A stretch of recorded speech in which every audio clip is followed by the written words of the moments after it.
Thanks for watching HCAM. If you want to help create content like this, become an HCAM member.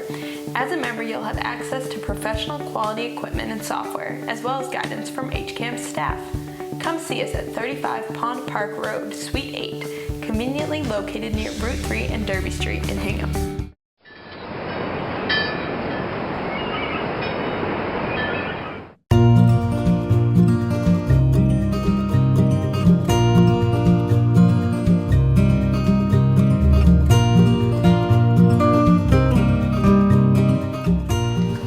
Well, good evening, everyone. Thank you so much for coming out on this very wet night to discuss a rather dry topic of zoning. This is a forum on Senate Bill number 81, which is entitled An Act Promoting Housing and Sustainable Development.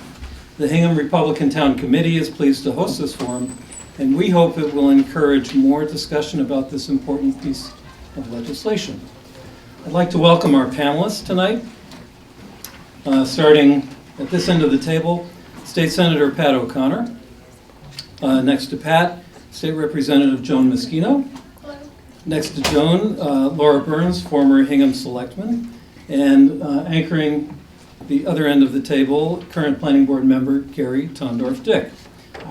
I think it's safe to say they probably represent several different viewpoints on this bill, and they're here to help us to better understand its content, its rationale, and its impact.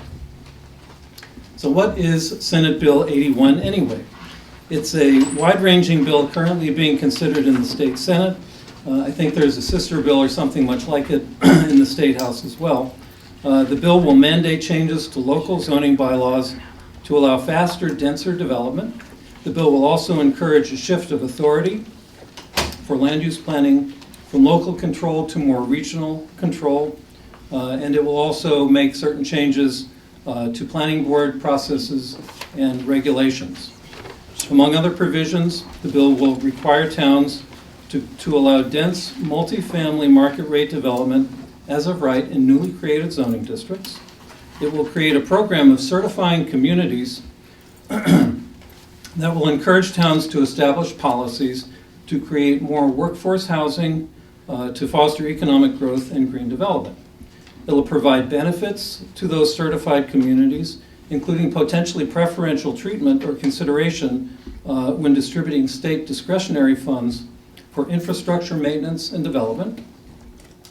It'll require towns to create master plans, to update them on a regular basis, and to coordinate their master plans with regional groups.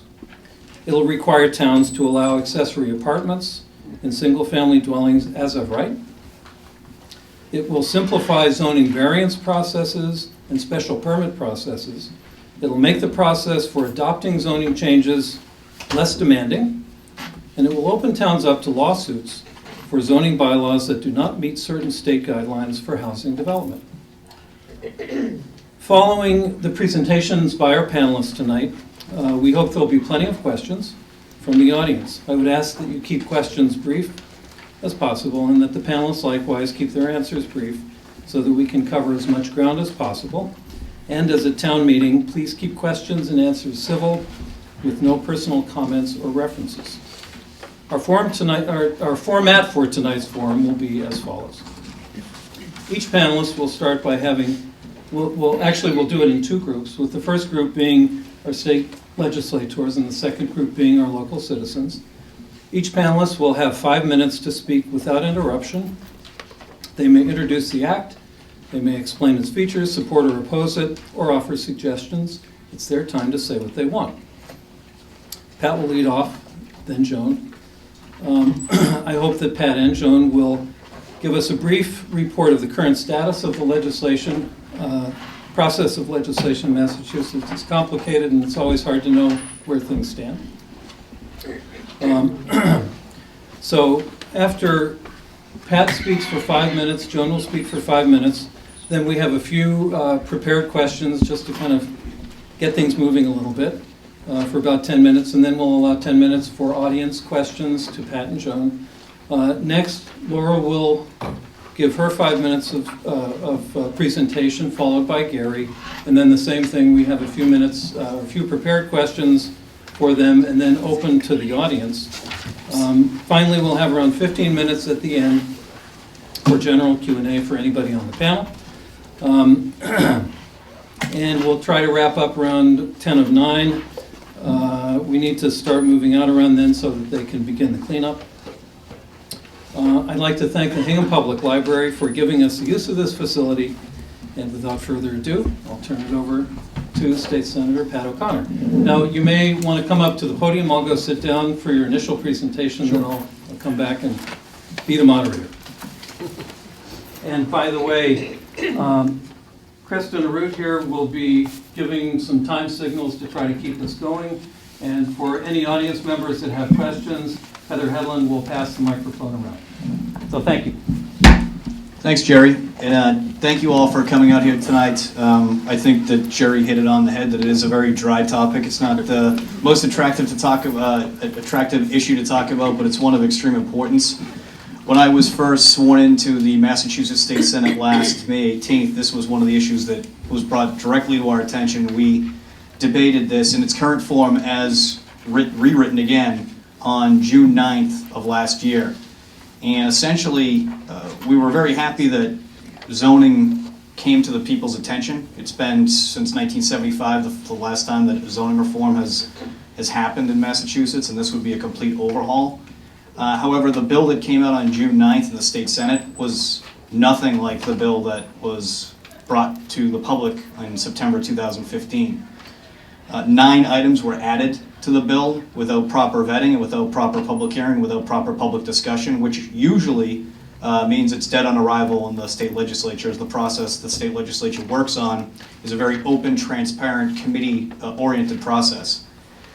And sometimes some of the items were allowed in, but the 9 specific items were zoning and planning board trainings, accessory dwelling units by right, multifamily housing by right, changing of zoning amendment voting requirements, specific by right zoning, reports on zoning and bylaws, bonding during appeals, and the transition for impact fees of multifamily and residential design.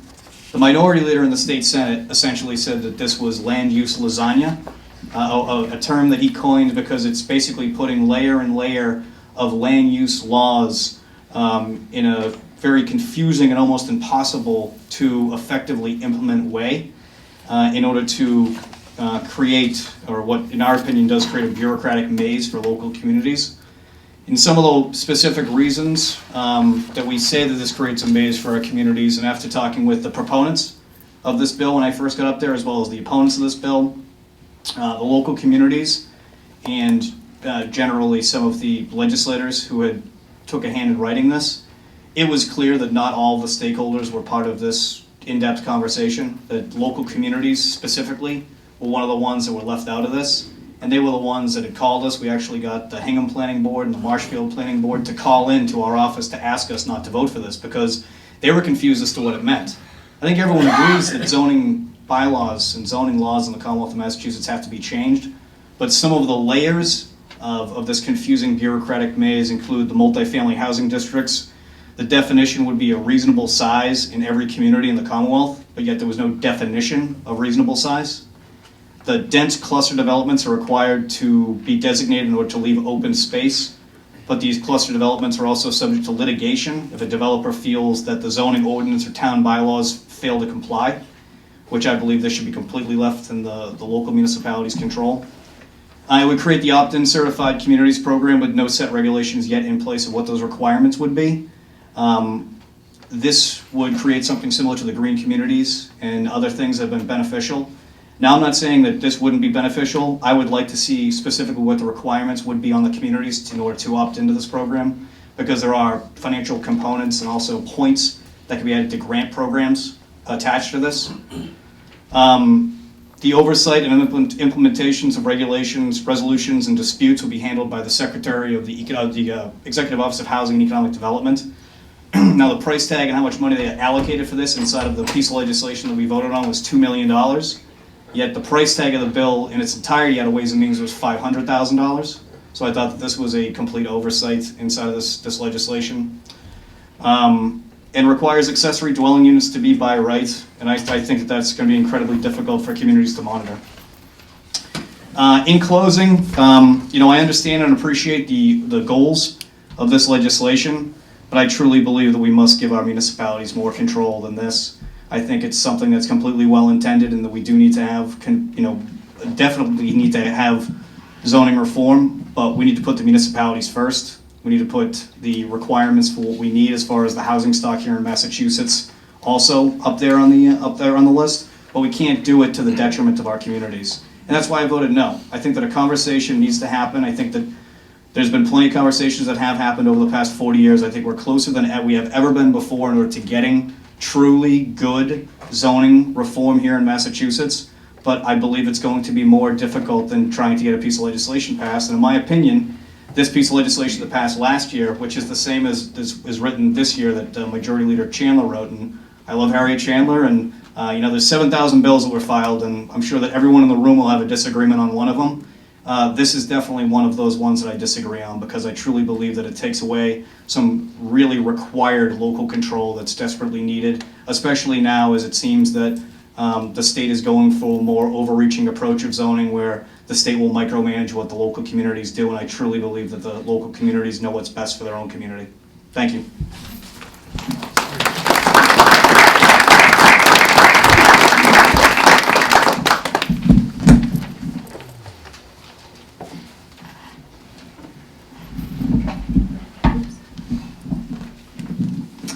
So I'm Joan Moschino, your new state rep. 5 months on the job, things are going well, and we are starting to get into the meat of some of the policy work now that we have sort of budget behind us and bill filing behind us. And obviously one of the important topics is economic development. So first of all, thank you for hosting the forum, and thank you for your very comprehensive remarks. I thought you actually gave a great description of the bill. But let's take this back up to sort of the 10,000 foot level. One of the top priorities that I think we've all sort of discussed over the time has been economic development, and that's why you always hear me talk about things like transportation and adaptation, resiliency, community development, things like that. All of these things in my mind lead to economic vitality and flourishing town centers, and that is the ultimate goal, right? When we step back and we think, how do we come together as partners to do this? And what is the role of government? I firmly believe that the role of government in this context is creating a sense of place and of community. It's about the things that we do together. So that's why you see the town of Hingham paving roads, investing in infrastructure, et cetera, and planning. And in fact, we're very lucky to have a tremendously talented planning department, a committed town meeting, an excellent planning board, and I think we've seen over time that investment and how it's really succeeded. I think well done to Hingham. One of the key components to that success is zoning. And so, I think when we talk about why zoning matters, what we're really talking about is, the region is seeking to stay economically competitive. The state's been losing residents to other regions, and quite frankly, I'd probably follow them today to warmer climates if I could. But I think the question we have to ask ourselves is, how does the South Shore and Massachusetts as a whole attract the desired and appropriate kind of development? And part of that is really through zoning. The South Shore Chamber's 2030 Choosing Our Future identified opportunities, challenges to achieve the regional economic goals, and that includes attracting businesses and residents, and part of that is to attract a younger workforce, to be more welcoming, and one of the strategies that they actually cite is revised zoning and improved permitting. It's really about, in my mind, creating a predictable permitting path with a transparent public process, both for business and for residential, right? Because if you've got business, then you also need to grow the residential for workforce housing. And how we create great town centers and neighborhoods. Right now the themes are walkable, transit oriented developments, attracting businesses, workforce housing, promoting healthy communities, etc. And also environmental protection. And for places like Hingham, to me, that means things like protecting our watershed. And I think that most people would agree that we've done a pretty good job along those, but we have definitely encountered some challenges. And I think that when the South Shore Chamber is looking forward towards, how do we stay competitive, how do we stay vital, for our business community to say to us, one of those things is creating this path for permitting. To me, that's a desired outcome. That's an important statement.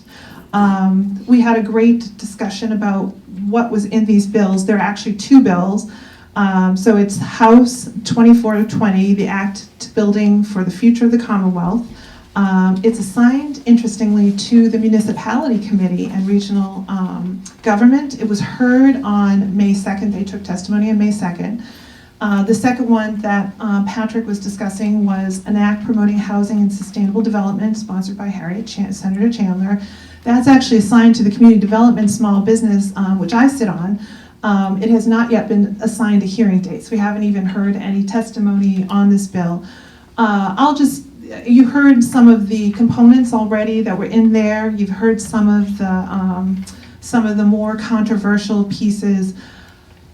I would say that both bills strive to create more flexibility for municipalities and promote master planning and try to include new groups like the boards of health into it. I have a couple of sheets I'll hand out afterwards that you can take for more information and resources and a description of the bills by each of their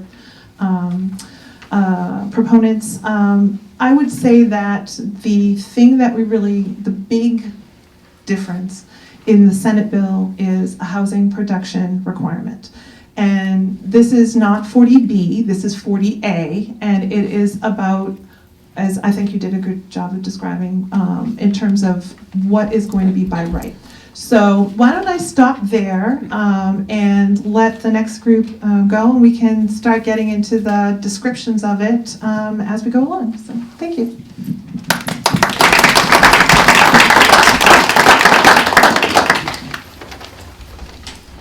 Well, not to stop the momentum, but I think because our two representatives kind of are more on the legislative end, we thought it would be a good idea to use this opportunity to ask questions that might be more focused on what their interests are and where they're at in this particular bill. So I think we'll spend 15 or 20 minutes. I have a few questions. We'll open it up to the audience, and then we'll go on to Laura and Gary. So let's see. I will ask, and again, I'll ask these to both.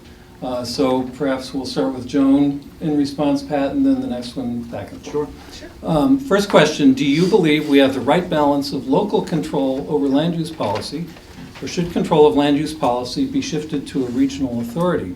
If so, which elements should be more regionalized, and how would Hingham retain, or any community, retain reasonable influence in a more regional regulatory structure? So right now, I think what we would benefit from is regional planning. But the zoning absolutely has to stay with the individual towns. That's the appropriate place. What I would like, I think the value proposition where we could improve is to streamline some of those permitting. So anybody here who's sat on either a zoning board or a planning board and has had a big, sizable project come in front of you, that's when the towns usually get their act together and start to try to streamline some of the permitting. Because the idea is the value proposition is to have a workable process whereby everybody knows what it is, it's publicly transparent, and there's some predictability to it.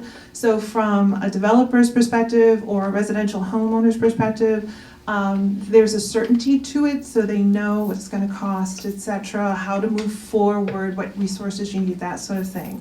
And I think places like the town of Hingham do an excellent job. All your documents are online. I have a sheet here if people want to find them themselves. That to me is, it stays locally. We do a good job with that, but I think the process could improve a little bit, and then build it into the regional plan. Thank you. Thank you. Yeah, no, I agree that I think that we give municipalities zoning authority because they understand the conditions in their own communities. And I think that this bill, to a large extent, as written right now, and don't get me wrong, I truly believe that there will be amendments to this piece of legislation, but right now, as written, as it was written previously from Senator Dan Wolf, who retired, and a lot of the push in the Senate, so it passed in the Senate, and the votes there, I voted against, I think it was 20-14, something along those lines, just in the handout that we gave. That was in a large part a retirement gift to the senator from the Cape who had been pushing for this for years and years and years. And in my opinion, that gave the state an overreaching play in municipal zoning to the point that I think it would revise a lot of the hard work from years and decades of people down here in Hingham and throughout the entire South Shore and throughout the Commonwealth that know what's best for their community. So I think that when it comes to that specific point, that we need to leave as much local control as possible because you're going to get the best result. And I remember in the debate for this, I presented an audit of 40B. And one of the things in a backroom conversation that we had was, oh, you represent more affluent communities, that necessarily don't have a high emphasis on making sure that there's affordable housing. I said that couldn't be further from the truth. In Hingham we're doing it, in Cohasset we're doing it, in other areas we're doing it. It's not that because an area is affluent or that has means or is an exceptional community like Hingham is, that they don't care about making sure that there's low and medium rate housing for individuals who need it. So I think there's a lot of misconceptions that go on out there as far as what local zoning and local planning do. And I think that needs to be corrected to have a real conversation about the needs of the Commonwealth, specifically when it comes to this, because there's definitely a housing shortage, and there needs to be more done. But I think we can do that without taking local control away. Thank you. Next question. The bill would create a certified community program, the opt-in program that Pat mentioned, that would provide financial rewards to communities that opt in. And conversely, because the state budget is limited, would penalize those communities that don't. Do you support the states withholding discretionary state funds from communities that choose not to participate in this program? Pat first. No, I don't. I think that just like the Green Communities Act and some other of the various specific opt-ins, the Community Preservation Committee, the opt-ins that the state has, that if you want to vote in or comply with certain standards that you would be rewarded, I completely agree with. Not that there should be any penalties attached to this. It's an opt-in provision, so I think that the structure of that would be that if a community wanted to, they could. If they didn't, then they wouldn't have to. It's my hope that every one of the 8 communities that I represent would go and strive to join into the agreement. I think that it makes perfect sense as long as we have a structure of what specifically is going to be in that and what specifically the rewards are going to be. Right now, when we have green communities or complete streets program, you get certain points and you're eligible for grants that you can apply for if you reach a certain set of criteria that the state wants you to do. And it's all going to be beneficial to the communities, and it all has been, so I can't think that this will be anything different other than a program that would benefit the needs and concerns of housing throughout the Commonwealth. So to answer your question, I agree with the program. If it were to be an incentive-based program only, I would disagree and probably even vote against the bill if there was anything in there to penalize any of the communities. I agree completely. I think it's an opt-in, and these kinds of programs have worked well. Right now, Lieutenant Governor has been promoting the Community Compact, which actually Hingham just recently signed and entered into, and it's all about incentivizing along smart growth plans and principles. Sustainable communities is another great example of it. And I think it's something that our communities have responded well to, and I would envision that if it's a true opt-in, I would envision that our communities would all be well positioned to achieve whatever criteria would happen to come with it. So yeah, I agree. Third question, the bill appears to open towns up to lawsuits or legal jeopardy if land use policies appear to have the effect of discriminating against the creation of certain types of multifamily housing. Do you think this is a good thing, or will it create legislation or zoning bylaws by lawsuit? Jones first. Well, the way I understood it was, well, so first of all, we are prohibited from discriminating, and so we can't do exclusionary zoning now. That would by a lawsuit regardless.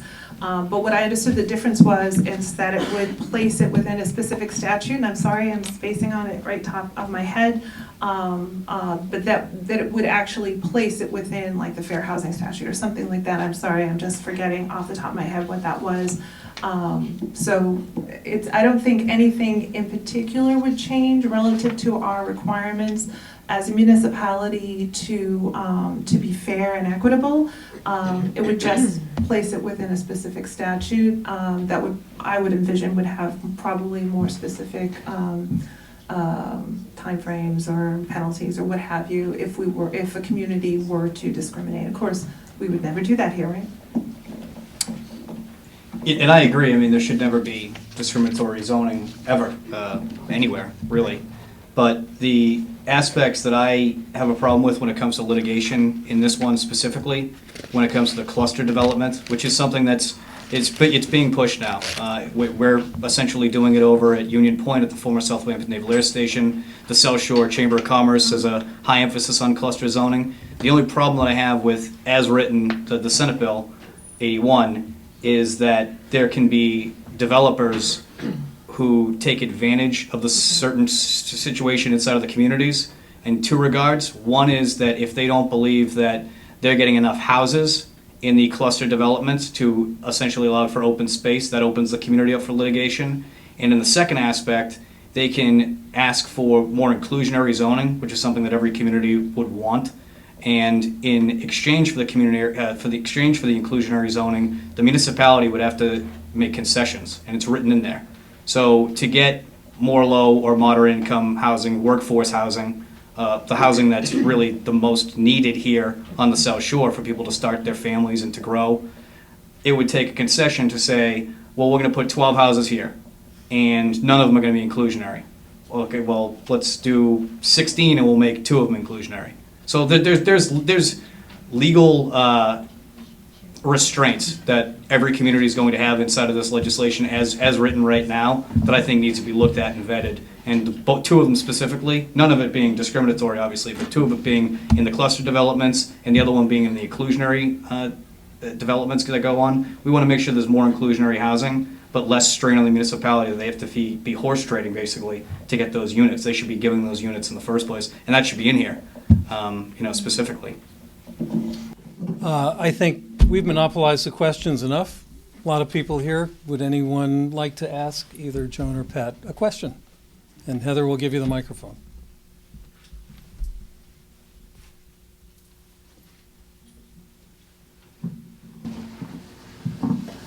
My name's Clark Frazier. I live in Hingham. I didn't expect to be first up on this, but I have some concerns specifically about the second unit legislation, and they relate to not only putting a fixed amount of square footage on the lot, that's micromanaging, that should be based on the zoning. I'm also concerned about the effects on the sewer or Title V or the watershed or lot coverage. The sewer situation where I live, there's an agreement with Hull. There's only so many connections that can be made. If somebody gets a second unit, then someone else ends up with a vacant lot they can't build on. So also I'm concerned with sprawl, complete streets, and also problems that zoning boards have that are not covered by the legislation, like the ability to institute lightweight design controls similar to a protection district under historic preservation, so that we could have not only more housing, but better looking housing. So anyway, I think this bill is a mess. You should be trying to simplify things, not make it harder for people, particularly since most zoning board members are volunteers and they don't get paid. Although I don't know what that is a question. Well, just to remind everybody, so the House bill was in front of the Municipalities and Regional Government, Joint Committee on Municipalities and Regional Government, and that has already had a hearing. And I think this bill is in front of Community Development and small business. It has not yet had a hearing at all, so it hasn't even begun to be vetted. So what I would expect, being a freshman, maybe Pat, you could answer this question, but there's actually a series of bills. There's probably about 12 or 15, and some of them have to do with solar, some of them have to do with water infrastructure, as you were mentioning, some of them have to do with environmental concerns. So there's actually a series of bills that are going to have to be heard, had testimony taken onto them, and then there's a lot of work to do to reconcile them. Because the two bills are that different that they went to different committees. So there's actually a lot of work yet to be done, and as I said, the first one hasn't even had a hearing yet, so. And if you want to add anything. Yeah, no, I mean, one of the reasons why I voted against the bill the previous session was because I thought it was too much. It was going to be way too confusing for our municipalities to figure out. No one called up and said, this is something that we're adamantly against. Everyone called up and said, how is this going to be implemented? How is this going to make my community look? And I think that those questions should be answered long in advance to this making its way to the floor of the Senate and being voted on. I think that these are the things that, as we've been talking for the past 40 plus years about, we need to do something about zoning in Massachusetts, that we have to include our local partners. This can't just be about developers. This can't just be about planning councils. It has to be about the municipalities in which are going to be affected, because that's where the rubber meets the road.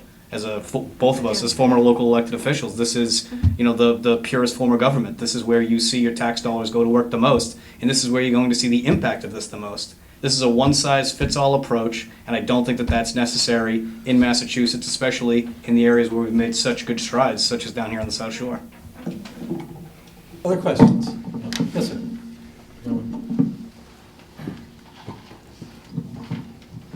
Hi, Clark Brewer, Cohasset Planning Board Chairman, and I think the biggest thing from my perspective that jumps out at me is this regional control, having a regional board. I don't think any of the local South Shore municipalities would be interested in that.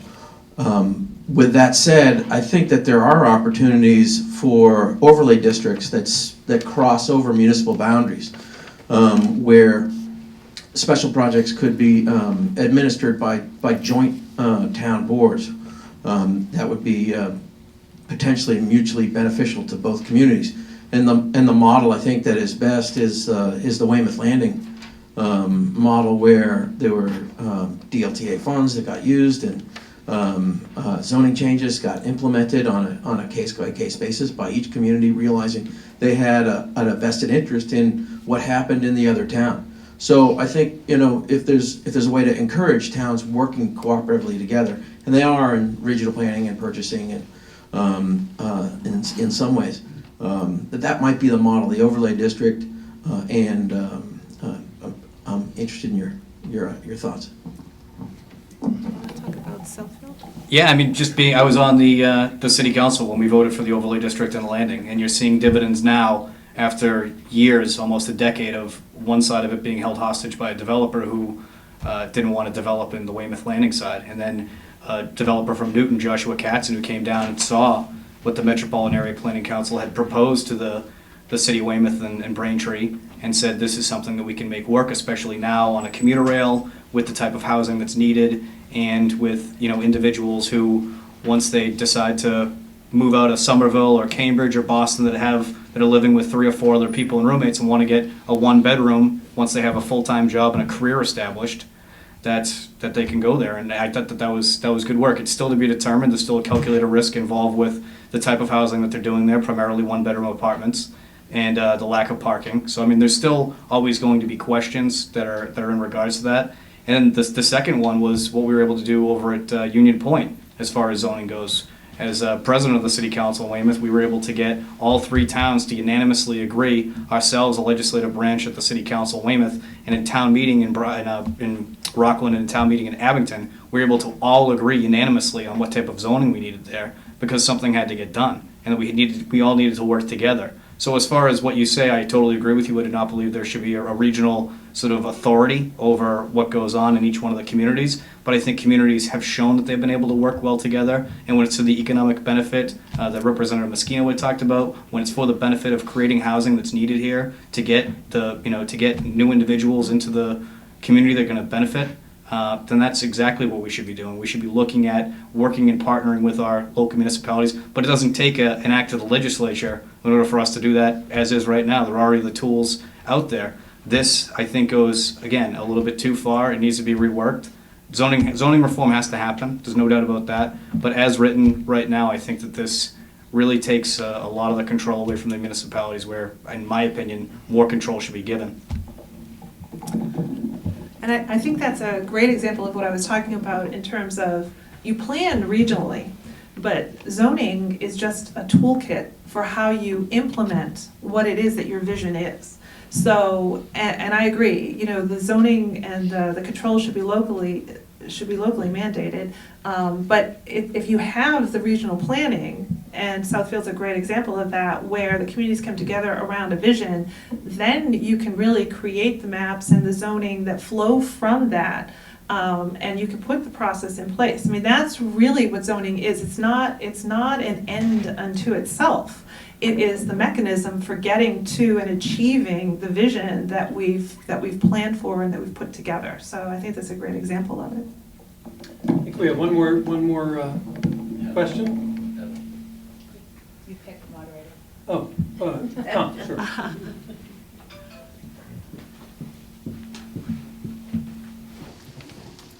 And then after this question, we'll go on to the next half. Thank you. I'm Tom Patch. I'm a Hingham resident. I would give this legislation an A for audacity and an F as a fix for what it's supposed to be addressing. With all planning, the devil's in the details, and this legislation lacks the details. There's some great overarching concepts here.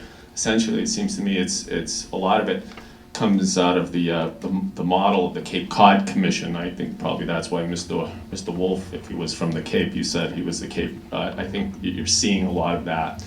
And I heard our Representative Machino, is that right? Mosquito. Oh, okay. And you talked about value proposition. You know, when you change legal elements, you are creating and imposing an economic cost. And what really concerns me here is, for example, the variance, changing the variance standard from substantial hardship to practical difficulty. And it's sort of a two-part question here. I'd like to know if either of you know what that means, because there's a very well-developed jurisprudence on what substantial hardship means, which is the current standard. But secondly, what concerns me is with the accessory units, it seems like they threw in a bone there of protection by saying, well, you know, we can have these accessory units, but doesn't mean those accessory units aren't going to be subjected to reasonable dimensional, bulk, height requirements. Well, that's great if that's a protection, but then in the other part of the bill, they take the variance standard and eviscerate it. So basically what they're telling you on the one hand is, oh, we're giving you these dimensional protections for these accessory uses, but in the other part of the bill, they're making it a lot easier to override those dimensional requirements. So it's concerning because you're opening up this planning model to full employment for lawyers for years, okay? And you're talking about costs, and you have developers, and I've represented a number of developers. What you're doing here is when you change legal requirements like this, the legal elements, you're going to create a cost, and the cost is going to be years and years of litigation and appeals to get these standards down. And I don't understand and maybe both of you or one of you can explain why there's this need to change a fundamental concept like substantial hardship and variances to get this legislation to its end goal.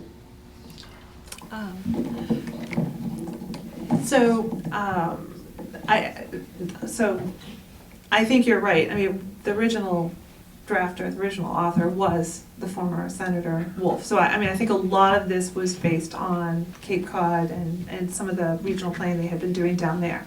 And I thought it was interesting actually that Senator Chandler was the one that refiled it. So I'm not sure where the thinking was there. If you look and you do a comparison between the Senate bill and the House bill, I think that the things that you guys have been bringing up really do spot on sort of show where the differences are. And in fact, what I've always understood was that there was much more consensus around the House version of the bill. And in fact, I'm pretty sure it's essentially similar to what was filed last time, but did not get reported favorably out. But it has actually the support of municipalities and municipal lawyers, and the House bill does. So I think for this bill, it hasn't even had a hearing yet, and there's a ton of work to be done on it. And it definitely needs to be reconciled not only with the House version, but also within itself. I feel that there are pieces of it that are really interesting, but basically I had someone sort of map out the key components of it for me, and there's sort of three buckets. There's like a low profile reforms that I think a lot of people agree and you see in the House version, which are modernizing the zoning tools, things like site plan review, natural resource protection, developer rights, things like that, more flexibility for the municipalities themselves, and then also master planning and how you vote on things like your master plans. Then there's what they call a medium profile of reforms, and that's around the cluster zoning, which I think is a little bit more controversial. Variances, which are you picked up on immediately, special permit voting by majority instead of supermajority, things like that, and expediting processes, and then also the incentive program that's considered somewhat controversial. I think people are unclear because it still has to be designed by would have to be designed by the administration, so it's hard to talk about what it might be or not. And then the high profile ones are really the housing production, about the multifamily and the accessory apartments. That's probably the biggest piece, I think, that is controversial in there. So I think we've hit on what the exact right controversial pieces are. But as I said before, the zoning, I think that they're all the important things that we should be talking about, and it should be really interesting to hear how the dialogue transforms from there.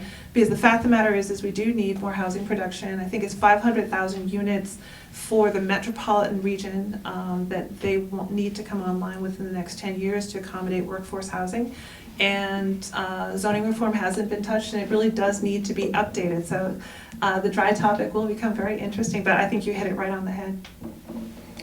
Yeah, no, and I'd agree with you as well. One of the main reasons why we voted against this, and I'm not a lawyer, but we had a legal opinion on the entirety of the bill. I believe it was 75 pages. That, again, it was handed to us a week before. We voted on it. We went through it with the legal counsel that we could. We got an opinion on it, and at the same time, we're also reading through not just the legalese of it, but how is this going to impact our communities. Then in the meantime, we're hearing from the proponents, Metropolitan Area Planning Council, some of the other groups, the Special Commission on Housing that was created. Smart Growth Alliance. Smart Growth Alliance, yep. That's what's proponent of it, yeah. And then hearing from the communities and hearing from everybody else. So all in a week's time when this bill was proposed, the same one as written exactly, and it got to the legislature. At that point in time, it was an absolute no. We offered, I believe it was 60 amendments to the bill in total. Some of them were very, in my opinion, no-brainers, very pragmatic. Yeah. One of the definitions that I had was, let's define reasonable. Let's define some of these things if we're going to say that that it has to be at a reasonable rate. What is reasonable? And the one that we had was 1.5% of acreage, which would comply with Title V, and that would be no more than that number. It was rejected. Most amendments were rejected, except for the ones that they wanted to put in there. And again, in addition to that, that this bill will have to be reworked, and that by creating this, it basically micromanages municipalities, the state micromanages municipalities in the form of zoning. But in addition to that, the fact that they added 9 additional items from when this bill heard its public hearing in the previous legislative session to when it got to the floor of the Senate, and we had a week to look at it, 9 additional things were added to that were substantial. Accessory dwelling units, multifamily housing by right, changing of zoning amendment voting requirements, which you can change a master plan of a community by a majority vote, whereas before it was a 2/3 vote to make sure that there was consensus amongst the people that were forming what the master plan of this community would be. There's no other reason to weaken that other than to allow something to get passed without as much consensus as there should be. There was a lot of things wrong with this bill. I think inherently there has to be zoning reform. I think that people can see that. I think that when you look at how jammed our roadways are, when you look at the need for housing, when you hear every single week in the paper that people are leaving the state because they can't afford housing in the state, or people from that go to our top universities and our state universities can't then stay here in the state and work for companies that are growing here because of the housing demand. There's definitely a housing shortfall in the Commonwealth of Massachusetts. There's no doubt about that. Every one of the experts from the far left to the far right have determined that that is an absolute necessity. It's how to get there. And it's not, the way to get there is not to shove something in front of the state Senate with 7 days to look at it with all of the legal terms that you're mentioning right now that could put our cities and towns who are struggling for every single city, penny and dime that they can get with a shrinking pie that is being engulfed by health insurance now, to put them up for potential liability with litigation would be irresponsible. And that's why I voted no on this piece of legislation. I thought this was not the right vehicle to do something as drastic as changing our state's zoning laws. Well, with that, I'd like to offer a round of applause for Thank you very much. And we'll go to our next section, which will be our local folks, starting with Laura Burns.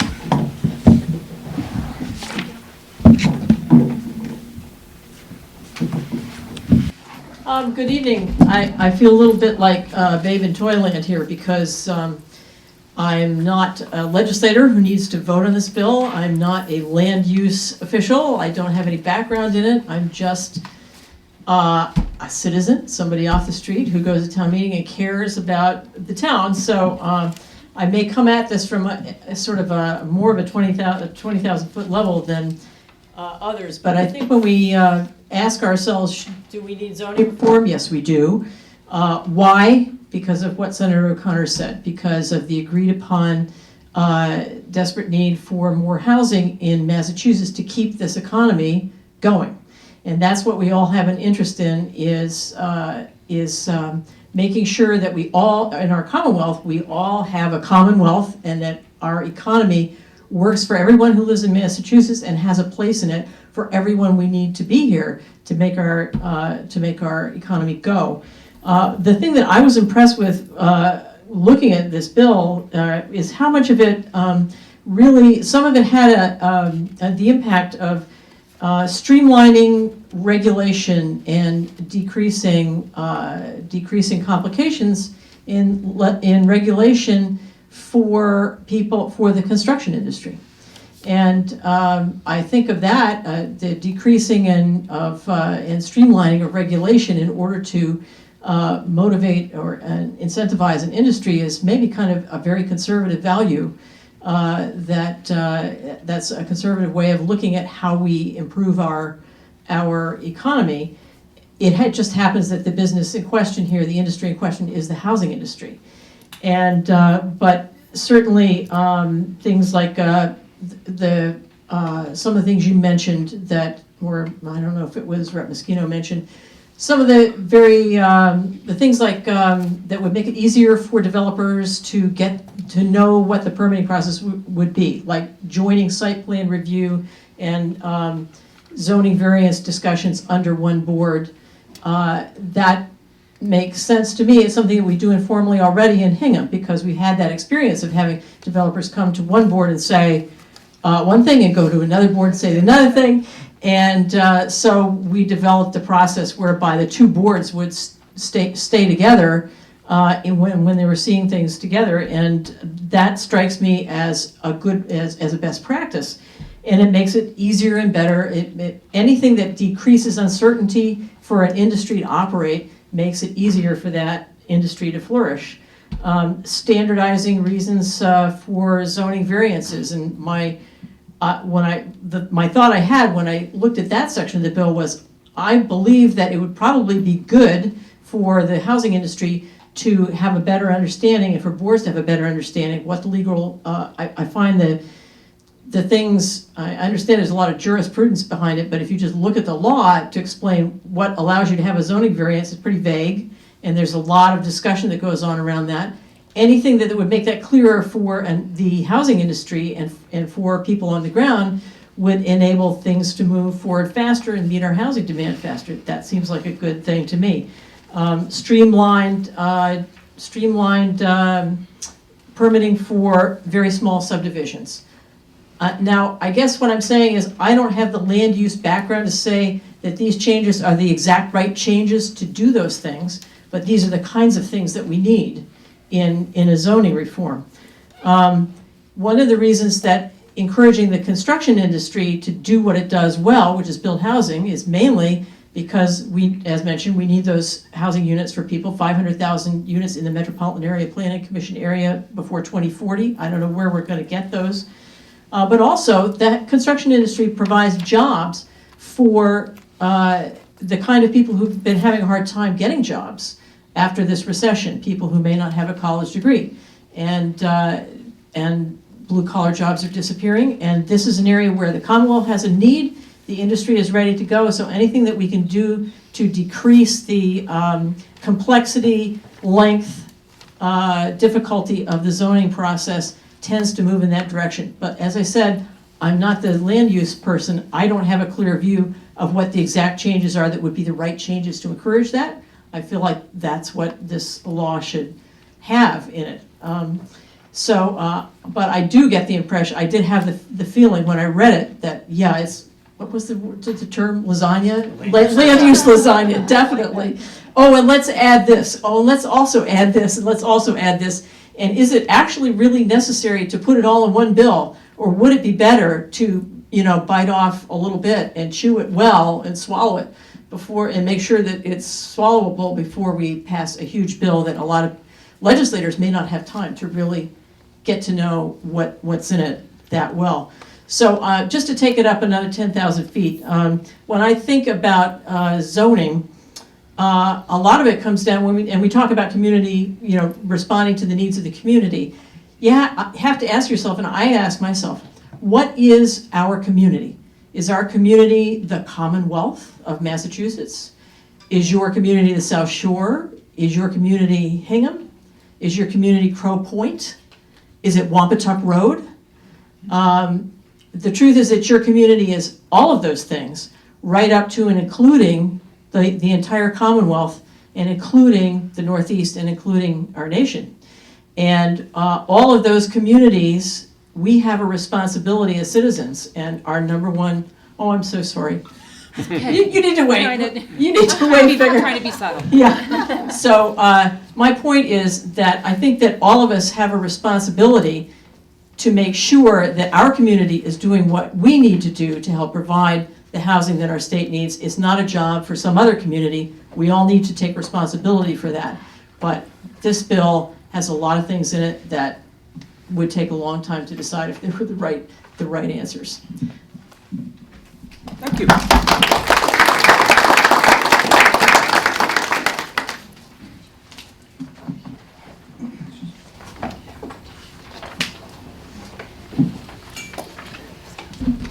Hi, I'm Garrett Tondorf Dick. I'm a member of the Hingham Planning Board, and I'd like to just share with you my perspective on the Senate Bill S81 and the House Bill 2420 as a person who's involved in land use planning in the town and has been involved on the boards for a number of years. I think that Can everyone hear, by the way? Should I use the microphone or not? No. To hold it up. That would be nice. Okay. All right. Oh, it's the The other one? It's not just me. So who is technologically impaired here anyway? So I think that I was having lunch with a colleague today, and we were talking about, oh, where do you live? And I said, I live in Hingham. And she said, well, you know, you have everything in Hingham. The town is a beautiful town. You have a balance of all kinds of housing types. You have a balance of, you have derby shops, you have downtown, and you have the shipyard. And I said, well, it's an interesting perspective. We do have a lot in this town, and it's not an accident. And I think that the most important thing that we've been able to do in the town is through the local citizen participation. And I think that one of the reasons that the town is such a nice town is because you have this commitment from citizens to basically get involved in the planning of the town and in all of the land use issues in the town on boards, or getting involved in other areas of the town to articulate a plan as to our vision as to where we should go. And so we have three really good components in that. We have a master plan that's been developed since 1999, and it's in the process of being reviewed and edited now at the planning board. We also have a really good bylaw. And that bylaw essentially, I think, supports, to me, what are the most critical aspects of zoning. Why do we have zoning? I think that one answer is that zoning is a guidebook, a series of rules that prevents incompatible uses from occurring and causing an adverse situation to an owner and a abutter or what have you. I think the second purpose of zoning is how do we protect the abutters?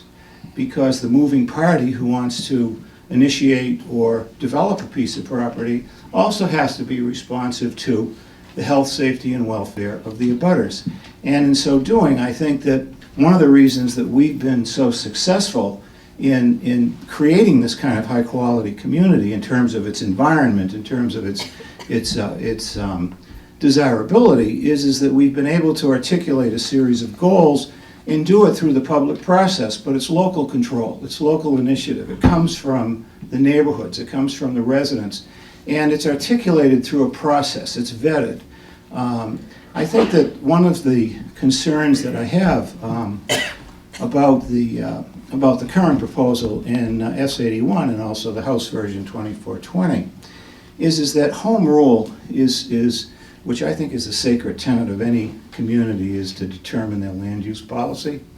Home rule is basically being edited by another more regional or state entity, and we thereby don't have that kind of local control that we need to have over the creation and revising and editing of our bylaws. I think if that local control is removed because there's a more centralized approach to, let's say, incentivize the provision of housing by creating quantities of units, and thereby an increased supply is going to reduce the cost and or increase the affordability. I think in many respects, from an economic perspective, I think that works.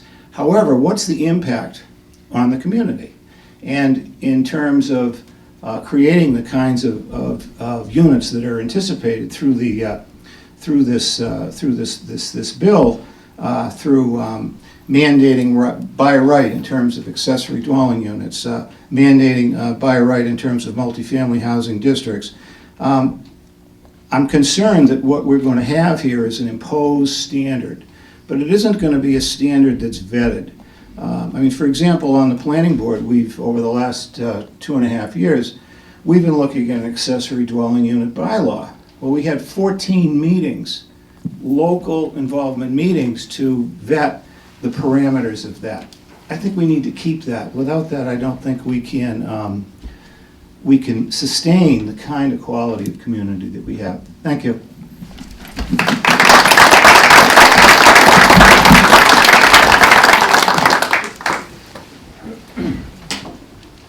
Thank you, Laura and Gary. Again, we'll start off with a few prepared questions. This is somewhat perhaps repetitive, but under the bill, Hingham would be required to establish a reasonably sized zoning district where dense multifamily housing would be allowed by right. Do you support this concept? And this is for you two guys. Do you support this concept? And if so, where would you envision such a district? Because it must be a specific geographic district.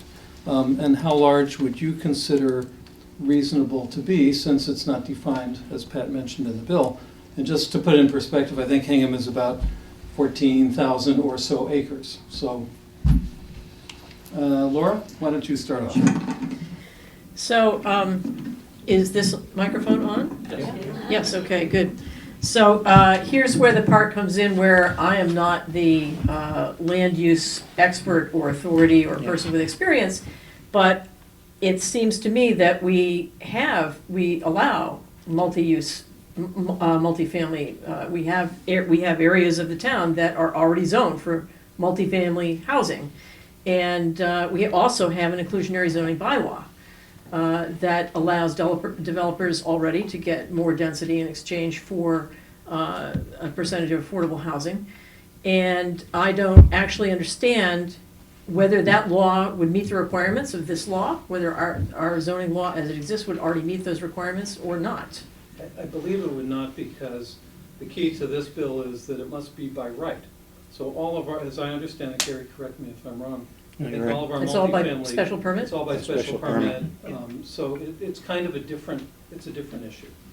Well, I noticed that the law also changes the law around special permits also, how that works. And so there are a lot of moving parts pushing on each other here that I am not technically knowledgeable enough to understand the implications of, which suggests that maybe it's not a good idea yet, because you should be able to explain it, what the impact of these things are going to be to somebody like me and understand what it is before it's a good idea, in my opinion. Great, thank you. I think that we, through all of our planning efforts, I think we have come to a point where we have identified a very appropriate district already that meets this criteria. And I would say that the shipyard is a good example of this kind of a district. Now, I think the reason it's successful is because it was vetted and it was reviewed by planning professionals and reviewed by citizens in the town and vetted to make sure that it was developed as an overlay district that would meet these program needs. I think that there's a contradiction in terms here. If we were to have done that district just as a matter of by right, it basically could be located anywhere. And what's the criteria? It's a legal criteria. But there are more important issues at stake than just the legal criteria. And I think that when one considers where to locate multifamily housing, for example, it should be, in terms of smart zoning, it should be in an intermodal area where we have access, vehicular, public, private, that kind of a thing. It also should be in an area that's environmentally sustainable. And I think that those are the issues, the more important criteria for locating that and creating the district came about through the process that we have. And I think that's key. Thank you. Next question. Currently, as previously mentioned, any changes to the zoning bylaws currently require a 2/3 vote of town meeting for approval. This bill would allow towns to approve zoning changes by simple majority. What do you think of this? Gary, you're first. I think that it would be, sorry, I keep forgetting the technology. I think that it would be a big mistake to change our land use voting and approval process from a 2/3 majority to a simple majority. And I think the reason for that is that you need to have a consensus, not a plurality, when it comes to land use. And I have not seen, and I've read both bills, I've not seen a reason to me that would rationalize changing it other than watering down the requirements to create more quantity of units. But creating more quantity of units isn't going to address all the other land use issues that we have to address in terms of providing diversity of housing opportunities increased diversity of housing opportunities in the town. It's just one slice. And thereby, I think that the forefathers, in the formation of this state, were very smart to say that there were certain things that had to pass with a 2/3 majority, and land use is, I think, a critical one of those. We had some more questions, but they've actually Do I get to been answer addressed. that one too? Oh, I'm sorry, yes. Losing track. Go ahead. Well, I thought it was odd when I read it because, of course, it looks like it actually is enabling rather than requiring towns to change it. And so you could look at that as something that gives more local control to how your zoning is done. However, I would very much oppose it in Hingham, and I wouldn't presume to make announcements for how other towns should do their business. But in my opinion, what zoning is a law whereby I tell you what the extent of your property rights are. And in order to make that work, you do have to have a very large preponderance of community opinion behind the change that's being made. And so I would never want to change our threshold to 2/3. But I can think of a number of zoning bylaws that failed very narrowly at Hingham Town Meeting because they didn't get 2/3 that did not have to do, in fact, with housing. So, it affects a lot of things, but nevertheless, it is all about me telling you what the limits of your property rights are, and I better have a lot of citizens agreeing with me in order to do that. Thank you, and thanks for reminding me that you hadn't answered yet. I think some of our other questions that we prepared have already been asked or addressed, so at this point we'll open it up to the audience for questions for Laura and Gary. Bonner. Walk up to the mic a second. I have my smartphone and my glasses. No, I'll stand in front of it, because unless you want to hold it. Go right ahead. Yeah, there's karaoke. And the question is? 17. The answer is 42. All right. Where do I start? Number one, everything that I'm reading and hearing about this, it sounds like the people behind it have degrees in urban planning. And what we're getting is an urban plan. We're getting a city forced down on us. That's number one. Number two, this is looking like 40B version 2.0 on steroids. Now that everybody has complied with 40B and we have the affordable housing, this seems like an end run. And if this is coming from the Cape, I'm thinking somebody's interested in making a lot of bed and breakfasts in the Cape. Now, I don't know who to ask this question to, but just without developing any new housing, with the existing units, according to this, and by right, how many could be subdivided and what kind of a population increase would we have? So, for example, could I take my house and turn it into a triple-decker? Sounds to me as though we're being governed by stealth by people, a board that has yet to be determined yet, but people who are not elected. So we elect these people to make our laws. These people are setting up all these quasi-public agencies, and in essence, like the electric panel and whatever it is, the water people to set the rates. We're being governed by stealth. That's another question. Could somebody answer that?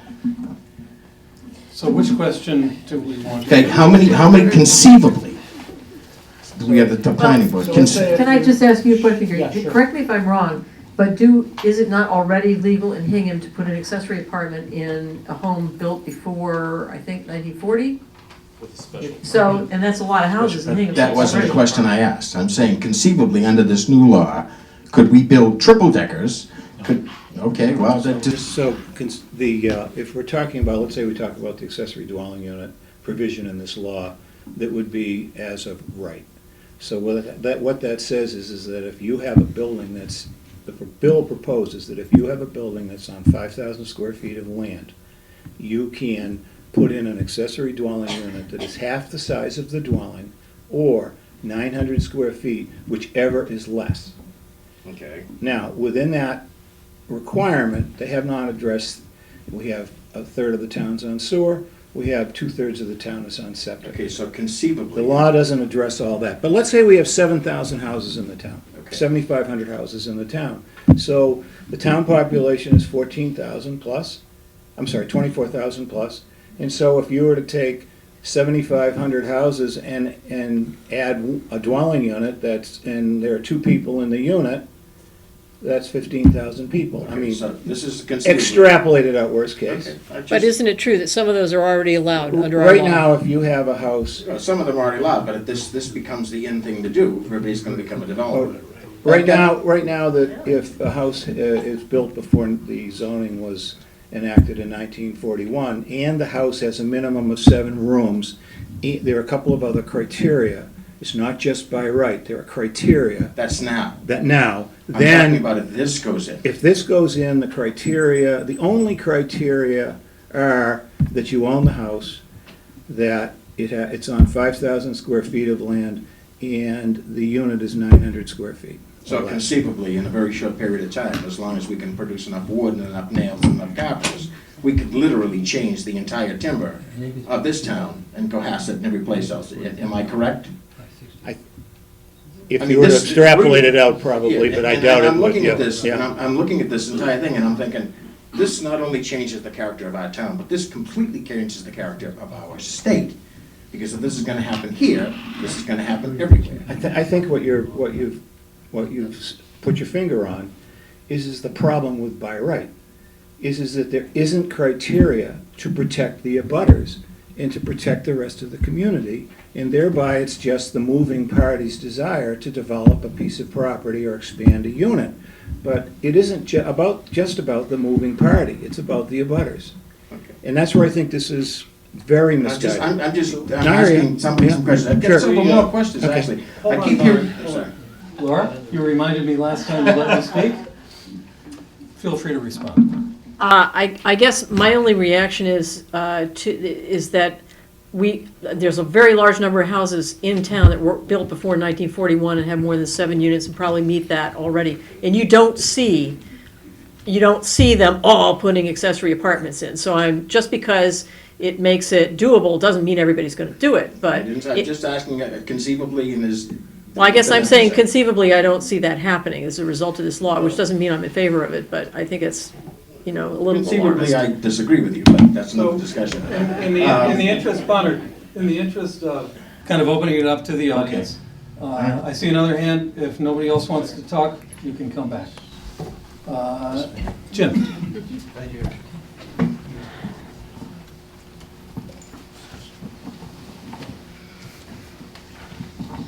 Thanks, Heather. Jim Watson, 291 Rockland Street.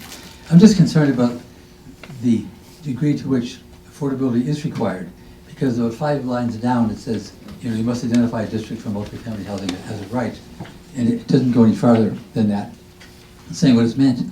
Whereas later on, it talks about inclusionary zoning.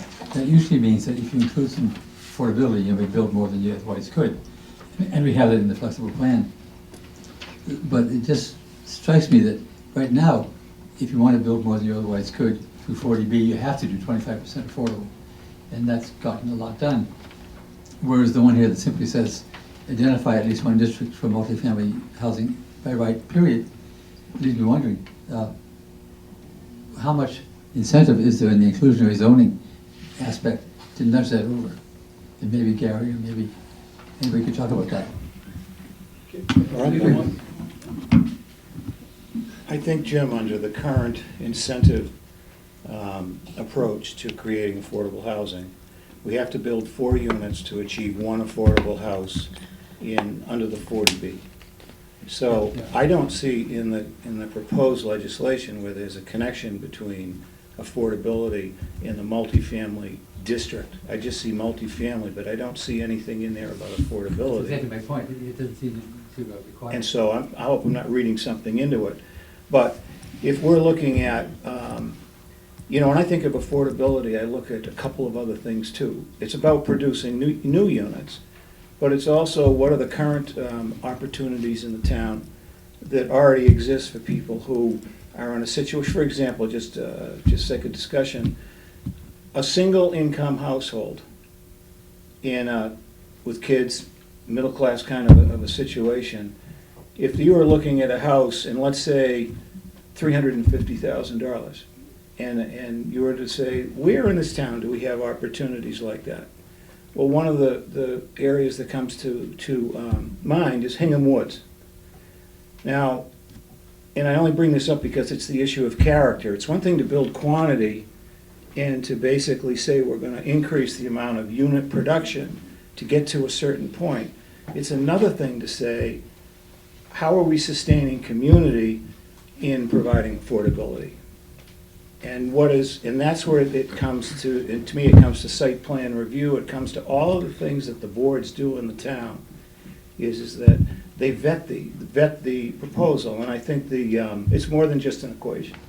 If I could just add to that too, Mass Municipal Association has taken a position against this bill in part because of that very issue, that the bill requires towns to permit multifamily housing approximately twice as dense as what Hingham's current standards are for allowing multifamily housing, but it does not, and it is by right, but it specifically does not include any provision for affordability. And Hingham does have right now a provision in the zoning bylaw that when we build, or when multifamily developments are built, at least 10% of those developments by our local law have to be, at least 10% of the housing units have to be affordable. And the rationale behind that is so that in the event market rate multifamily housing gets built in any great number, that we don't find ourselves falling behind in terms of the 40B calculation. My guess, and who knows until it's litigated, but my guess is that that sort of kind of conditional requirement might not stand up to challenge under this law. If somebody said, I'm going to build, a 500-unit multifamily development, I suspect that they might not be forced to provide a 10% affordable component under our local bylaw, because then it wouldn't be potentially by right. I don't know that, but it's very much one of the reasons why MMA has taken a position against this, because they feel that it actually erodes the creation of what has previously been defined as affordable housing. If I may, Jerry, that's a really interesting point. I could imagine that actually happening. And I was impressed when I read some of the backup material for this, where I read that there are 200 towns in the Commonwealth where only single-family homes are allowable according to their zoning. And I think that this bill is taking aim at those towns, not us, and is a perfect example of what Senator O'Connor said: a one-size-fits-all is not going to fit a lot of people and needs to be taken back to the drawing board. Other questions? Yes, sir. I guess I have kind of a half comment, half question. But could you identify yourself? Sure. Thanks. I'm Rick Merritt, and I think I might be the only one here from Norwell. But that's because there aren't that many of us. But anyway, from my perspective, I was a selectman in Norwell. I was on the planning board in Norwell. I'm presently chairman of the Economic Development Committee in Norwell.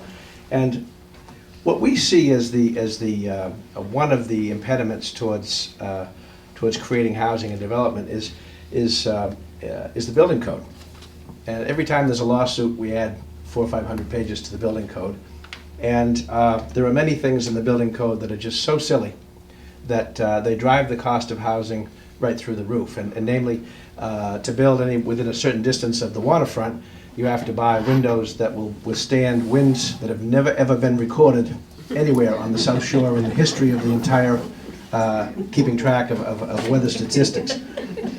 But I remember when you needed 2/3 vote, by the way, to override Prop 2.5, but that's not the case anymore. So I certainly support everything that Gary had said regarding the supermajority, because I think the consensus, when you're going to shape the character of your town, consensus building is very, very important. And I've been on the losing side of some things when I wish that it would only took a majority to pass, but I certainly defend that issue, because I think if the town wasn't willing to support it on a 2/3 basis, that it just probably shouldn't come to pass. But anyway, my real question is, my comment that I'd like you guys to comment on is, when you impose these districts, whether they're overlay districts or whether they're just strictly zoning districts, in a very mature community, which most of these communities here are, Hingham, Norwell, Cohasset, you have an impact on existing dwellings way beyond what you have when you have another county in Las Vegas that has no homes on it, and you're gonna try to plan it from scratch. And I think it's really unfair to impose zoning of this type on folks that have purchased homes with the understanding of what the zoning is, without their opportunity to adopt that locally. And so I'm just curious as to how you folks feel about that, whether you think it's a good thing that the state would just decide that we're going to do this, and the folks that just paid $1 million for their home now have it worth less because some sort of overlay zoning district has allowed the creation of zoning that may not be compatible with what they thought they were buying when they first started out. I think that's a great question, perhaps for everybody. So maybe let's start at Pat's end of the table and work our way to Gary. Is this, yep. One of the many reasons, again, why I voted against the bill and why I do not support the bill in its current form right now is, as we've talked about it today, it's a one-size-fits-all approach to zoning throughout the Commonwealth of Massachusetts. And there may be some communities that are not doing one thing right, or another community that's not doing another thing right, but you look around Hingham, and I think Gary hit on it, and you're doing a lot right as far as the zoning currently going on here. And I drive across the district and I see a lot of things that are right. There's definitely economic development opportunities inside of the communities that I represent and that Representative Mosquito represents, and it's trying to unleash that economic development opportunity while still maintaining local control over what happens in your community. And that's what we need to impress upon the folks who have been the architects of these bills, the Smart Growth Alliance, the individuals inside of the construction community. And we need to make sure that those individuals sit down to the table and know that the legislators are going to be behind what eventually comes out from what local municipalities want, from what the local planning boards and what the local zoning boards want, because they're the ones that know their communities a lot better than people who look at this from a vantage point of this is trying to do something in 351 towns. What we should do is sit down and say, where does this work the best? What are certain requirements or criteria we need to put on municipalities if they don't have a multifamily housing unit requirement right now? If they don't have one, maybe put something on them rather than just saying, put it on them all. Regardless of what they've done so far with their zoning, regardless of the strides they've made towards trying to meet affordability, let's put that in there. And then also, forget to include the affordability component inside of the multifamily housing. And say the bill's only going to cost $500,000 when you have a $2 million specific account inside of the executive office in order to pay for specific rules and impose different regulations and become the deciding body, essentially. So to answer your question, Rick, it's make sure that we do what's right for the people who are the property owners inside of each of our communities and the people who have volunteered their times to make our communities as exceptional as they are. Let's try and work on that and have that be the foundation to which we build an appropriate zoning bill that's going to work for Massachusetts. So I agree, and thank you for your thoughtful remarks. I really do feel like you articulated it so well in terms of zoning and balancing sort of the one property right, the owner's property rights of the one piece with his neighbor. And that's really what the zoning is, and it's that signal that says, here's the expectations. And it was funny because one of the things that jumped out at me was that there's several paragraphs in there that talk about, but if you actually had some plans, if you look at the two bills, one is you just put a notice in that you're planning on doing something, so if something changes, you still have 3 years. And the other one was it has to actually be like an actual plan, and that you have 2 years, and trying to balance all of those rights. And I think that that's really, what the vetting has not yet been done in terms of that kind of balancing in terms of the property owner rights. So I do really think you articulated it spot on. It's funny, the other thing that jumped out at me was also about the supermajority, the 2/3 versus, and we've all been, as elected officials at the various levels, we've all been on the winning and the losing side of that as well. But I think more to the point, it's really about the visioning and the consensus building in the towns itself, and that we happen to do it well here on the South Shore. So for my part, I don't think, I guess what I would just have everyone walk away from this meeting with is that this bill, the Senate bill, and actually the House bill as well, haven't even been vetted yet. It hasn't even had a hearing. So on the one hand, you've got a committee member who's listening. and can take a lot of that back and ask those questions through the hearing process. And I did bring just some information from the actual proponents and supporters of the bills, just if you felt that it was useful to read further on those, and where you can find some information online, because it's just the beginning. It's a nascent bill. It's the beginning of the dialogue. And just while I have the mic, thank you all for a really terrific discussion. This has really been very interesting for such a dry topic. I think we've all said this one size fits all aspect of the bill is not going to help us here in Hingham. I have been you've asked a couple times, Jerry, about the regional planning entity, and I didn't ask it quite like that. Yeah. I'm a huge proponent of regional planning, and I worked really hard when on the Board of Selectmen to reach across the municipal lines and wherever possible to plan with other towns around things and to share resources as well. There's a huge difference between regional planning and regional permitting. Right. Those two things are not the same. And if there were a way that the legislature or the state might be able to help us a little bit more, or maybe as a former member of the MAPC board, you could enlighten us about this. What I would love to see is the MAPC having more resources to help towns plan things. As you pointed out, we already have the tools to do that in our towns, to plan together with other towns, but the coordination is hard from a single town point of view. So to have an entity that serves all of those towns, that can coordinate the discussions, is really valuable. So let's imagine that we had a vision for West Corner, and so Hingham, Holland, Cohasset could participate with the MAPC in designing this vision, but then that vision needs to be sold to each town's permitting boards, because that's how you know you've got a winning vision. And if you can't sell that vision to those towns' individual permitting boards, it's not a winning vision. And I wouldn't support having one town overrule another in a matter like that. Thank you. I think that very critical question. A person's house and home is probably the most significant investment and equity piece that they have for their whole life. And so managing risk and impact to that, I think, is the role of the public sector in terms of developing an agreed upon shared of rules and regulations that are locally initiated and locally vetted. And I think it helps everybody all the way around. I think also from the local initiative aspect, and this is where I think it's the issue of where the state can help us, is that, for example, the downtown overlay district in Hingham. We have a beautiful downtown, and we have some regulations in the downtown area that need to be vetted and improved so that we can increase the diversity and a vitality of that area.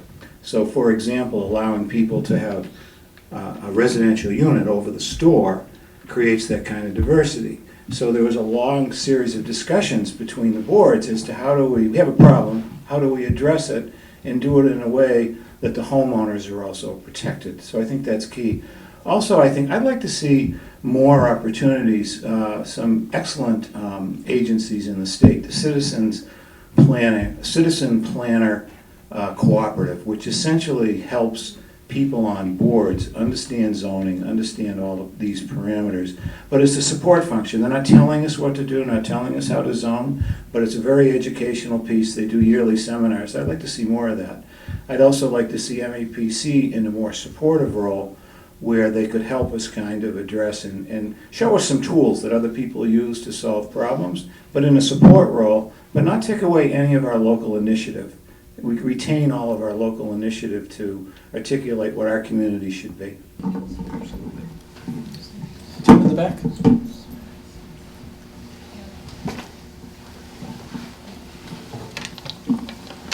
Hi, Tim Finnerty, Hingham. I have a question for Joan and then just a brief statement. Thank you to Gary and Laura for your very helpful sharing your experience and knowledge in that area.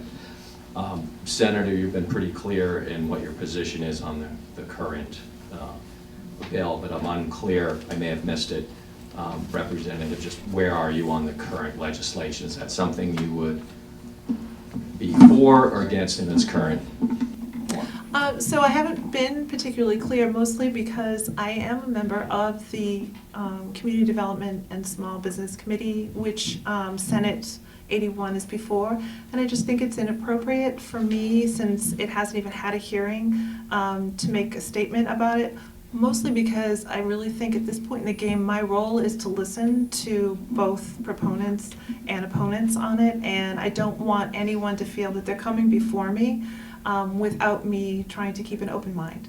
So let me say that there are things in here that raised an eyebrow, and it's funny because I actually think that the change in the 2/3 to the majority voting is probably the single most controversial thing I actually saw in there, and I'll tell you right now, that is something I'm not happy about. But I'd like to keep an open mind. I like to make sure that people feel that when they come in front of me, that I'm actually listening to them. So that's the only reason I haven't really said one way or another. This bill needs a lot of work. There are some pretty significant differences between this and the House side. I think as a new legislator, it struck me that it was odd that a bill like this should pass the Senate and after not being reported favorably out of a joint committee. So I think to Senator O'Connor's remarks before that it seemed to me that it was a nod to a retiring state senator and not actually something that the joint committee was committed to pushing forward. It's a nascent bill and it's right at the beginning of its process. So that's the only reason you haven't really heard me say up or down, because this is not the bill that will come out of that committee. There's a lot of work yet to do on it. But thank you for the question. Thank you. And then just a couple of quick comments I've noticed. Right. A very significant change in, especially Hingham, but also in our neighboring communities. I've noticed a lot of development in Cohasset and some neighboring towns, but especially Hingham, over the past 10 years. And so I think a lot about if this goes into effect, how much more change we're going to see over the next 10 and 20 years on the South Shore. And so that gives me some concern. Two other things I've noticed in the media recently. One is that I believe out of the 10 towns, mostly in this Senate district, that I believe the majority of them, or close to the majority, have not seen an appreciation in single-family home values in the past 10 years. Over 10 years. The average selling price of a single-family home is actually down. So to me, that's something I keep in the back of my mind when I'm thinking about how much development and what type of development we might want going forward. Another thing I saw in, I believe, the Globe just in the past week or two was the fact that that Boston and the greater Boston area is going through the biggest building boom in history. Not in the past 10 years, 20 years, 100 years, ever. And that there's just an unbelievable amount of projects, both residential and commercial, that have already been permitted. And I noticed from the parts of the city that I'm in regularly, they've been completely transformed in the past 5 years. And that 5 times as many projects as are under construction have already been permitted. So it's the biggest building boom ever, and we've got 5 times that is not even started yet because they can't get the people to build them because they're building so fast. So it's a lot happening, and I think we should think about that too as we make plans for the future. Thank you. Any other questions? Yes, ma'am.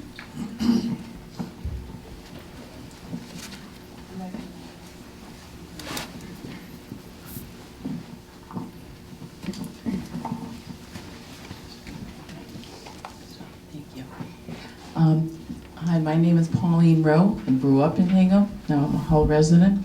And this might sound like a no-brainer, but this has been very informative. I may be the only person here from Hull. Is it an accurate assumption to state that the impact of this on a community like Hull with very different factors to be considered would be a lot more severe than other communities like Hingham? And if it's appropriate, can you make any comments regarding this in Hull? Thank you. Sure. Yeah, let's start with Joe. Yeah, I'm not really sure what impact at all. So I think that, like Hingham, Hull has articulated a master plan that includes an affordable housing production component. We have a lot of, the community has a lot of the same kinds of planning and zoning in place. We had, the town of Hull is actually like 97%, 96% built out. There's only actually 1, 2, 3, maybe a fourth parcel of any substantial size that could be permitted, and there's only one of those parcels that is actively looking to put out an RFP to bid. That's that, we refer to it as the Hull Redevelopment Authority property. It's when you get past the hotel, before you get to the residences between Water Street and Fifth Street. It's that big space that they're actively trying to permit. The town, when it first tried to do that kind of a project, we learned pretty quickly that we needed to align. So we have also already aligned for site plan review purposes the processes and procedures, and we have a very pretty experienced zoning board at this point in the game, and a very experienced planning board. We also have a full-time planner, so we have a lot of the same pieces in place. But we don't have as much undevelopable opportunities as the town of Hingham does. So I would say that it would have some impact on the town of Hull, but if I were to actually pick something out that Hull would find the most controversial on this list of changes, it would be actually the accessory apartments by right.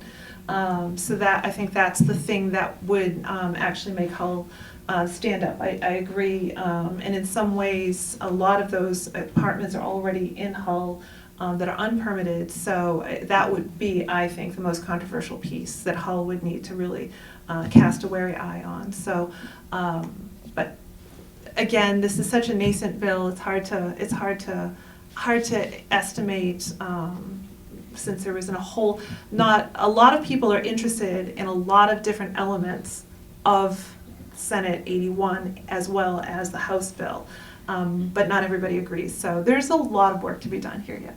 Pat, do you have anything to add? Just that, Polly, we don't know what the real measurement's going to be as far as what the impact is, how it's going to relate to a specific town.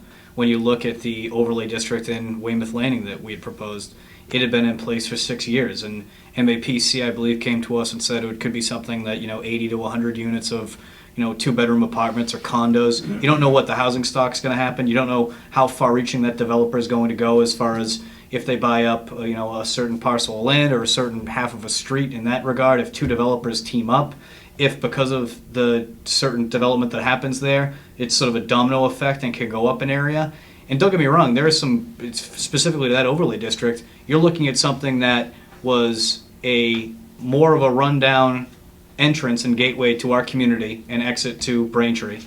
And now you have something that could work. It's a calculated risk when you create single-family housing, when you have 0.8 parking spots per unit, when you're relying on the commuter rail to transport people back and forth. It's a calculated risk, but it's one of those things that if it does work, it can send a domino effect up that entire street and take over some more dilapidated buildings or areas in which were not working in their current form, whether they be commercial or residential, and turn them into something different.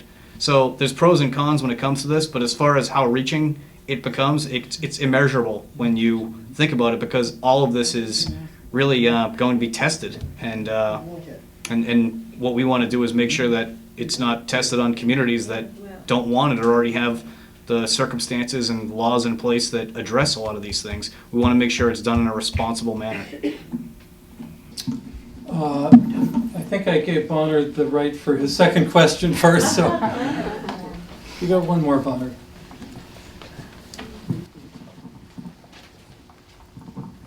So our elected representatives are both acknowledging that we have capable, qualified zoning boards. Yes? Of course. You just mentioned that. We're all in agreement. We have planning boards that are capable, correct? Why do we need reform? We hear some people saying that, well, we need to pass zoning because of the traffic. How is creating more housing going to help with our traffic? How is overburdening our schools going to help with our traffic? In Hingham, on 3A, we already have 2 huge projects on top of the Hingham City, AKA the Hingham Shipyard project, that's already causing traffic. So that's, that's something, it sounds to me as though what you're really saying is you got to pass it to find out what's in it. And nobody seems to know here, but this, what I'm seeing here, it seems as though this will literally change the entire timber quality of our state. And why I hear the word desperate and crisis, and the only thing I haven't heard is the children, but people come to this town, especially for the schools. The schools are already saturated. The schools are already overbuilt. How is this going to help us, and how is it going to help the quality of education? How is it going to help traffic? How is putting more people on the road when we have wide areas in the western part of the state and different parts of the state? How is this going to give us better traffic? It just doesn't make any sense to me. So if I could distill your question, and maybe this will be the last one, and each of our panelists can respond, it's why do we need zoning reform? Yeah, you guys have already said we have the greatest. These guys are all great. They know what they're doing. If it's not broken, yeah, let them answer. Okay, Gary, we'll start at your end.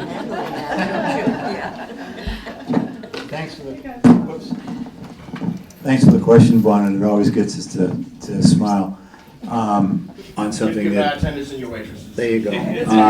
On something that's not a laughing matter. I think that, let's say, I'd like to use an example to kind of perhaps answer your question.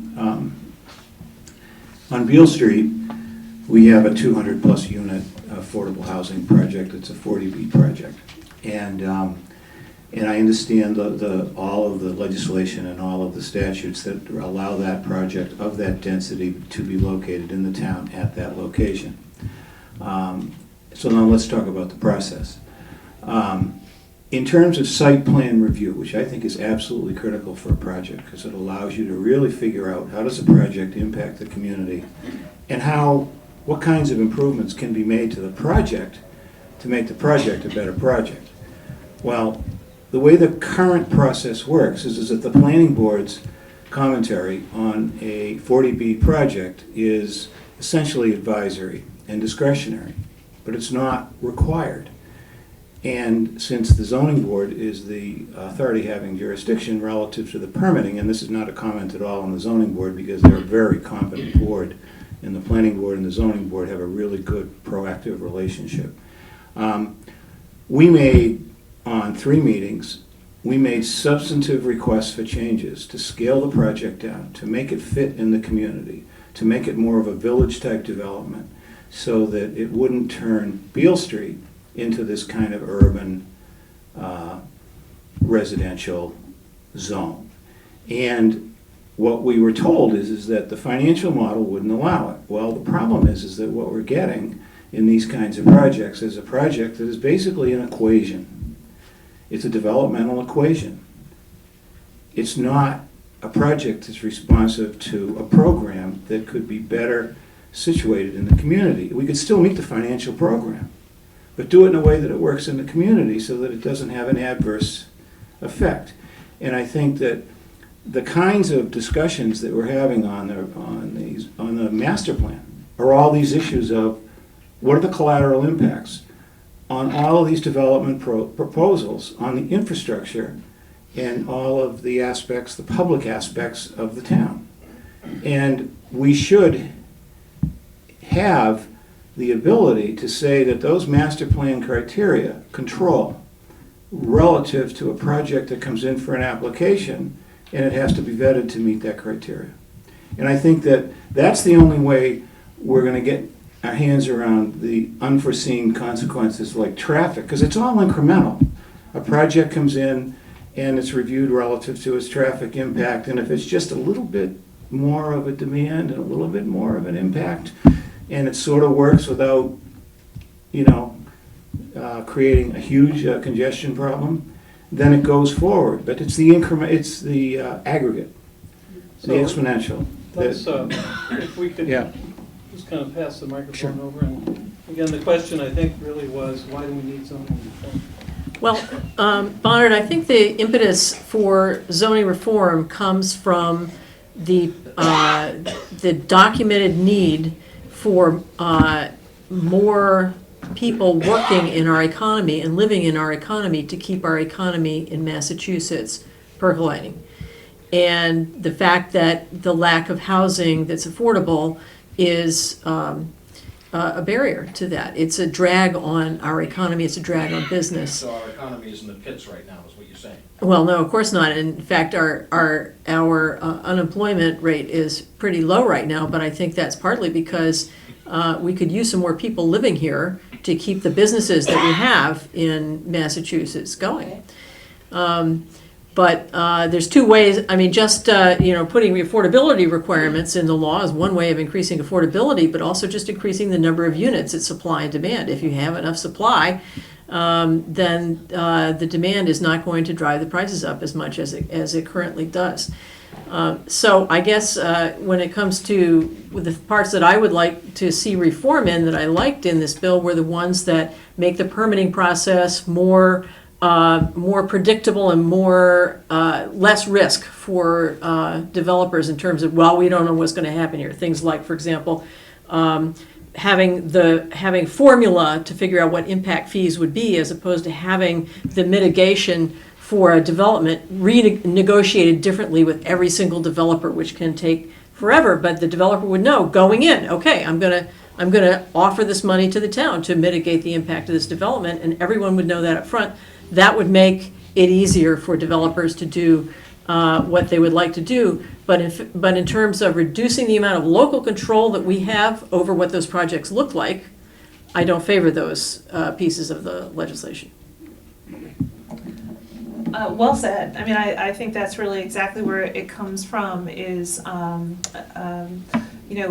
do we, I would refer you to South Shore Chamber. It's document 2030, looking ahead to the future. And one of the things that I thought that they articulated from the business and the economy perspective really well was how to attract that young workforce, how to be welcoming to families.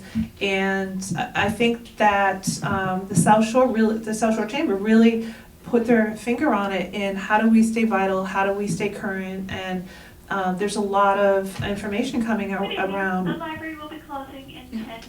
Oh, that's all right, I'll hurry. So I think that's really the impetus. And a key component about that is how young families, where they like to work.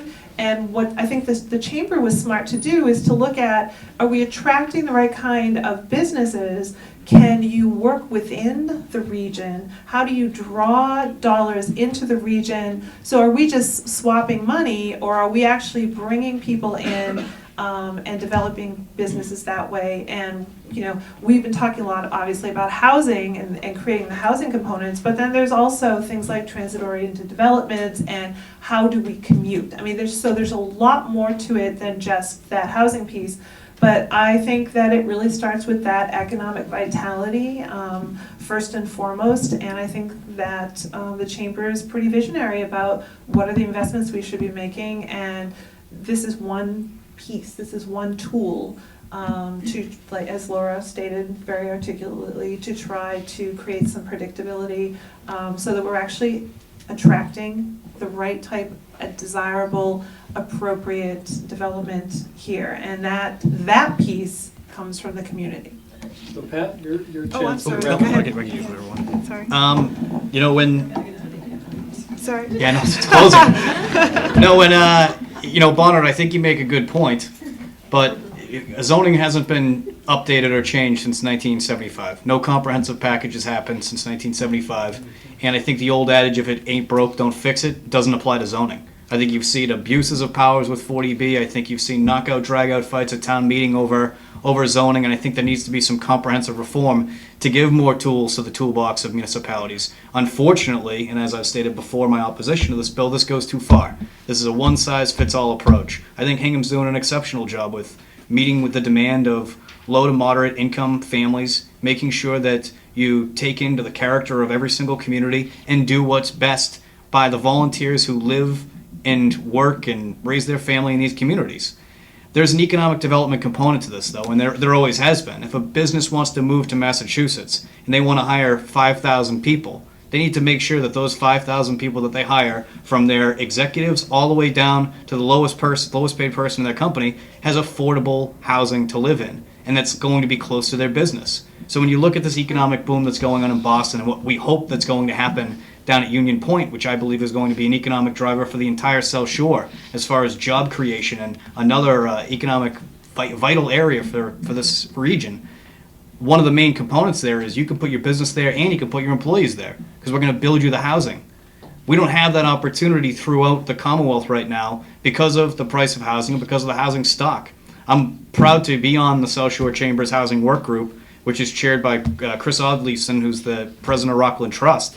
And when he goes in there and he talks about the businesses that are going in for loans and all of these other needs that are right here, right now, as far as businesses that want to either expand or businesses that want to come to Massachusetts, we don't have the housing. And one of the unintended consequences that we never see and we never read about is those businesses that do expand and leave Massachusetts. They have a footprint here, but then they go someplace else because we don't offer the affordability to our housing stock as other states do. And that's what we're missing out on, and that's why zoning reform is needed in its simplest form. And other than that, there's been abuse of power to it, but we need to make sure that the proponent, the special interest that comes first is the local municipalities, not the contractors, not the developers, and not even the urban planners. It's the people who have been on the ground, who have been doing this for decades and decades and decades so exceptionally well, and I would love them to come down to our district and see how it has worked down here and see how we got to where we're at right now, because it really is pretty exceptional when you think about the economic aspects of Hingham, when you think about the affordability components of Hingham, and when you look at the overall character and community that you have here. It is unbelievable. It is a model for the rest of the nation to really look upon of how to get this done. And I think that that's something they need to look at, and I think that that's something when they originally planned this and put this in here, they didn't do, the architects of these bills. So I suggest that they come down to local municipalities where they've gotten it right and start from there. Well, I'd like to thank our panelists for this not very dry discussion. And I know we're going to get kicked out of here in a minute, but I think if anyone is interested in kind of learning more about this or trying to have some impact on these bills as they go forward, I encourage you to contact our representatives and senators directly and urge your elected officials to do the same. And on behalf of the Hingham Republican Town Committee, thank you all for coming, and thanks to the library for hosting us.